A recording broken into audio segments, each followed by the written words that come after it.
नमस्कार, मैं हूं आंचल सिंह। मनसे प्रमुख राज ठाकरे ने पुणे में जो भाषण दिया उसकी चर्चा हर तरफ हो रही है। बताया यह जा रहा है कि राज ठाकरे का अब तक का ये सबसे मैच्योर और सेंसिबल बयान सामने आया है जब से मनसे का गठन हुआ है। राज ठाकरे ने उद्धव ठाकरे पर हमला बोला है, साथ ही उन्होंने नवनीत राणा, संजय राउत और बृजभूषण पर भी निशाना साधा है। उद्धव ठाकरे पर हमला बोलते हुए उन्होंने यहां तक कह दिया कि तू है कौन, क्या तू सरदार वल्लभ भाई पटेल है। राज ठाकरे ने उद्धव ठाकरे को ये क्यों बोला, इसके बारे में आगे बात करेंगे। वहीं संजय राउत और रवि राणा के बीच हुई बात की तस्वीर पर भी राज ठाकरे ने हमला बोला है। उद्धव ठाकरे के असली हिंदू वाले बयान पर भी राज ठाकरे ने पलटवार किया है। बृजभूषण पर भी पलटवार किया उन्होंने। और अब बात करते हैं बृजभूषण पर किस तरीके से उन्होंने पलटवार किया है। यहीं से राज ठाकरे ने कैसे अपने पुणे की सभा में चुन चुन कर सबको जवाब दिया है। तो सबसे पहले आपको सुनाते हैं राज ठाकरे का वो बयान जहां पर उन्होंने उद्धव ठाकरे को लेकर ये कहा कि तू कौन है, क्या तू सरदार वल्लभ भाई पटेल है। सुनिए, फिर आपको बताएंगे कि ऐसा उन्होंने क्यों कहा।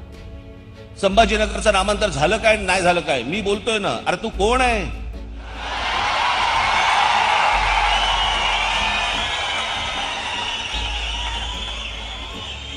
तू कोण, वल्लभ भाई पटेल काय महात्मा गांधी? तू कोण आहे की मी बोलतोय ना? अरे मी बोलतोय ना, काय लॉजिक है? उद्धव ठाकरे ने राज ठाकरे पर हमला बोलते हुए कहा था कि मैं कह रहा हूं कि औरंगाबाद का नाम बदलने की क्या जरूरत है। दरअसल इससे पहले यहां पर आपको ये बता दें कि राज ठाकरे ने जब संभाजी मैदान में रैली की थी तो उन्होंने मांग की थी कि औरंगाबाद का नाम बदलकर संभाजी महाराज के नाम पर कर दिया जाए। अब इसी का जवाब देते हुए उद्धव ने वो बयान दे दिया था, जिस पर राज ठाकरे ने अब उद्धव को घेरा है। इसके बाद उद्धव ठाकरे पर हमला बोलते हुए राज ठाकरे ने यहां तक कह दिया कि सीएम उद्धव ठाकरे का यह बयान काफी बचकाना है कि वो ये पूछते हैं कि वो असली हिंदू कौन है। इस पर मुझे हंसी आती है, साथ ही ये पूछने का मन करता है कि आपकी कमीज ज्यादा सफेद है या फिर मेरी।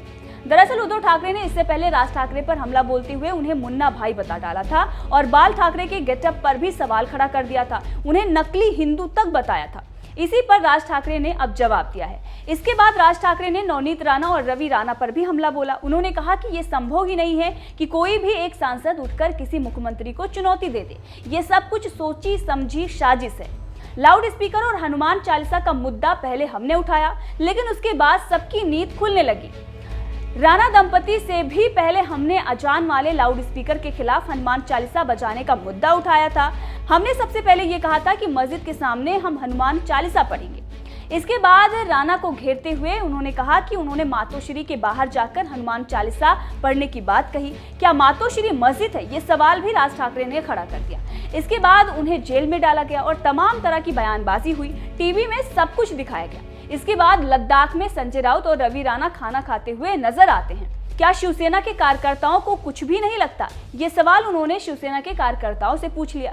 क्या आपको ये महसूस नहीं होता कि जिसके लिए आप लोग लड़ रहे थे, आपके नेता ही उनके साथ घूम रहे हैं? इनका हिंदुत्व तो केवल बोलने के लिए है, इन्हें हिंदुत्व से कुछ भी लेना देना नहीं है।